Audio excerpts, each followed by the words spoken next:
आप देख रहे हैं सिटीजन वाइज, मैं हूं शब। सिटीजन वाइज में वक्त हो चुका है दिन भर की तमाम खबरों पर नजर डालने का, तो आइए देखते हैं क्या है आज की खबरों में। ओम प्रकाश राजभर ने अपने एक बयान में कहा है कि सरकार बनेगी तो पीएम मोदी की। जी हाँ, आपको बता दें कि ओम प्रकाश राजभर ने कहा है कि तय हुई है पीएम मोदी की जीत, जहाँ उन्होंने मुसलमानों के लिए भी बड़ी बात कह दी है। ओम प्रकाश राजभर ने क्या कहा है, आइए जानते हैं। इन लोगों ने पिछड़ों का हक लूटा, गरीबों का हक लूटा, दलितों का हक लूटा। मुसलमानों को सिर्फ नफरत दे करके लोग वोट लेते हैं। मुसलमानों को तो अकल आना चाहिए।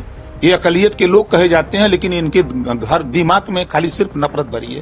पहली बार देश की आजादी में जो काम कांग्रेस, सपा, बसपा नहीं कर पाई, पहली बार मुसलमानों के लिए मोदी जी, योगी जी के राज में 51 बच्चे IAS पास हुए। पहली बार ऐसा हुआ देश में। क्या बोलेगा कोई? ये मुसलमान को दिमाग में लोगों ने फितूर भर दिया, नफरत। और मोदी जी, योगी जी चाहते हैं भाईचारा, मिलत। कहीं एक भी लाइन किसी योजना में मोदी जी, योगी जी की राज्य में कहीं एक लाइन लिखा हो ये मुसलमानों को मत देना। गरीब अपने जब कोई बीमार होता था, हॉस्पिटल भर्ती होता था, तो वो घर के रकम बेच देता था, सूती रुपया लेता था, खेत रेहन रखता था। लेकिन इन तीनों चीजों पर विराम मोदी जी ने लगा करके 5 लाख गरीबों को आयुष्मान कार्ड के नाम पर इलाज के लिए पैसा दिया। किसान को किसान सम्मान निधि के नाम पे 6000 रुपया दिया। उज्ज्वला योजना, जनधन के नाम से खाते, कल तक इन लोगों की सरकारों में बैंकों में खाते खोलने के लिए लोग तरसते थे कि हमारा खाता खुल जाए। तो ये सारी सुविधाएं मोदी जी ने जनता को उपलब्ध कराई। और जो कांग्रेस, सपा, बसपा नहीं कर पाई, 33% रिजर्वेशन महिलाओं को लोकसभा और राज्यसभा से पास कराया, तो माननीय नरेंद्र मोदी जी, एनडीए सरकार ने पास कराया। ये विपक्ष के लोग क्या बोलेंगे? अब मोदी जी ने तो कानून पास कर दिया कि हम बिजली फ्री देंगे, सोलर पैनल हम 75% सब्सिडी पर हर लोगों, सभी लोगों के छत पे लगाएंगे और हम बिजली फ्री देंगे। ये क्यों नहीं कर पाए? ये तो सत्ता में थे ये लोग ना, क्यों नहीं कर पाए? अब मोदी जी तो कह रहे हैं जो महिलाएं हैं उनको हम काम देंगे और लखपति दीदी, 3 करोड़ महिलाओं को लखपति दीदी बनाएंगे।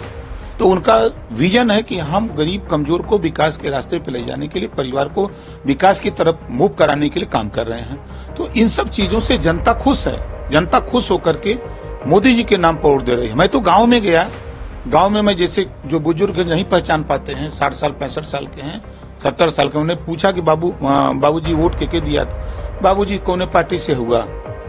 उनके बाबूजी हम लोग ऐसा सर्वे करते थे। कहा बाबूजी हम लोग मोदी जी को हम फूल वाला ही लगे, बाबू हमने फूल का वोट दे।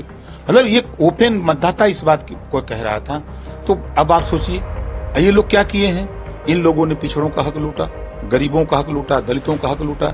मुसलमानों को सिर्फ नफरत दे करके लोग वोट लेते हैं। मुसलमानों को तो अकल आना चाहिए। ये अकलियत के लोग कहे जाते हैं, लेकिन इनके हर दिमाग में खाली सिर्फ नफरत भरी है। ये कभी पहली बार देश की आजादी में जो काम कांग्रेस, सपा, बसपा नहीं कर पाई, पहली बार मुसलमानों के लिए मोदी जी, योगी जी के राज में 51 बच्चे IAS पास हुए। पहली बार ऐसा हुआ देश में। क्या बोलेगा कोई? ये मुसलमान को दिमाग में लोगों ने फितूर भर दिया, नफरत। और मोदी जी, योगी जी चाहते हैं भाईचारा, मिलत। आओ, देश में जो काम हो रहा है, केंद्र और प्रदेश सरकार की योजनाएं, उसका लाभ उठाओ। बच्चों को अच्छी शिक्षा दो, स्वास्थ्य, रोजगार, हर चीज तो दे रहे हैं। कहीं एक भी लाइन किसी योजना में मोदी जी, योगी जी की राज्य में कहीं एक लाइन लिखा हो ये मुसलमानों को मत देना, कहीं है? ये सिर्फ नफरत बीजेपी फैला रहे हैं, कांग्रेस और सपा, बसपा के लोग फैला रहे हैं। बीजेपी सिर्फ भाईचारा का काम करती है, मिलत का काम कर रही है। किस आधार पे चिल्ला रहे हैं? 8 जून को माननीय नरेंद्र मोदी जी तीसरी बार प्रधानमंत्री की शपथ लेंगे। अभी तो 4 को गिनती है, हम तो 8 वाली बात बता रहे हैं। लेकिन जयराम रमेश कह रहे हैं कि मोदी जी और अमित शाह मिलकर मनोवैज्ञानिक खेल खेलते हैं।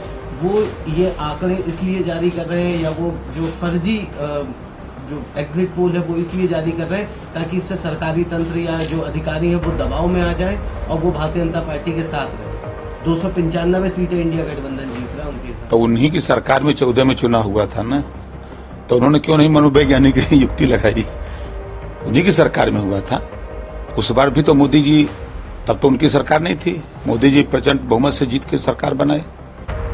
ये देखिए, ये हताशा और निराशा है इन लोगों की, जो भी बोल रहे हैं। जब पानी सूखता है तो तालाब में मछलियां बहुत फड़फड़ाती हैं।